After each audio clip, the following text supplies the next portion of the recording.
Yari amasaha y'urukerera nibwo batangiye ibitero byabo babigaba kuri pozisiyo za twirwaneho zari hafi n'ubundi na Mikenke werekeza aho bita kuri Gitavi, aha ni za Duhoko uja za Rugabano ku bazi kari agace hafi na za Kivogerwa, niho hagabwe ibitero gusa twirwaneho n'ubundi kuko isanzwe ibikora nta kindi yari gukora uretse kwivuna umwanzi cyangwa se kwirwanaho n'ubundi kuko umwanzi yari amaze kubinjirana ashaka kwigarurira pozisiyo zabo ndetse no kwangiriza ibikorwa remezo by'abaturage ndetse no kwica kuko yabikoze tariki 5, tariki 6 ubwo amadrone zarashe amazu y'abaturage akabasha guhitana bamwe abandi benshi bagakomereka. N'uyu munsi nicyo bari bashaka ariko ntibyaje kubahira na buke.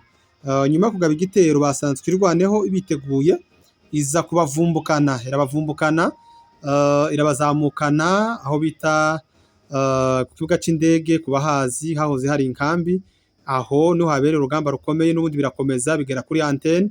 Umwanzi warimo ubuzalendo arikonera afata za Bukunji, aha ni mu nzira ija za Gipupu. Nyuma yuko amaze kubona ko atakaje controle niko yabigenjeje umwanzi umwe. Undi mwanzi wabaye ku resiste ni uwazu ukora withdraw yerekeza Birarombiri.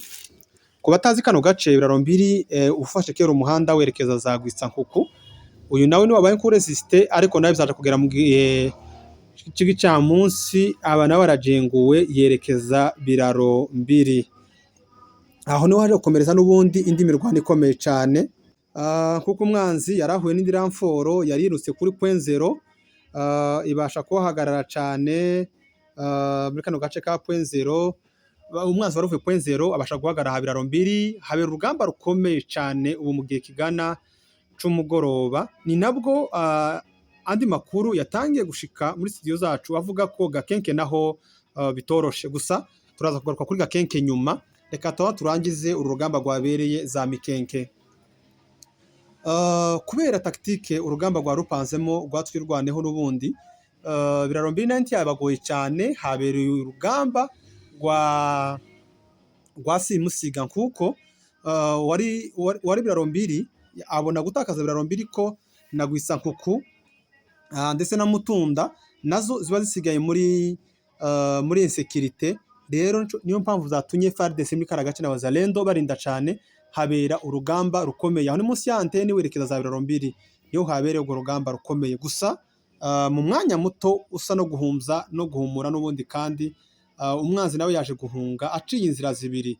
Umwanzi umwe yikonereye afata aho bita mu Ngezi, undi mwanzi nawe n'ubundi yakomeje inzira yose ija Gwisankuku. Rero mu ncamake nuko byagenze muri karagace ka Mikenke. Andi makuru nayo tutarabasha gutahura neza navugwa Igakenke. Umugoroba naho birashoboka ko hari akantu kahabaye, gusa mu makuru yacu arambuye tuza kubageza amasaha y'ijoro nibwo tuza kubivugaho. Murakoze cyane, nimba ari ijya mbere kora subscribe kuri Master Fred.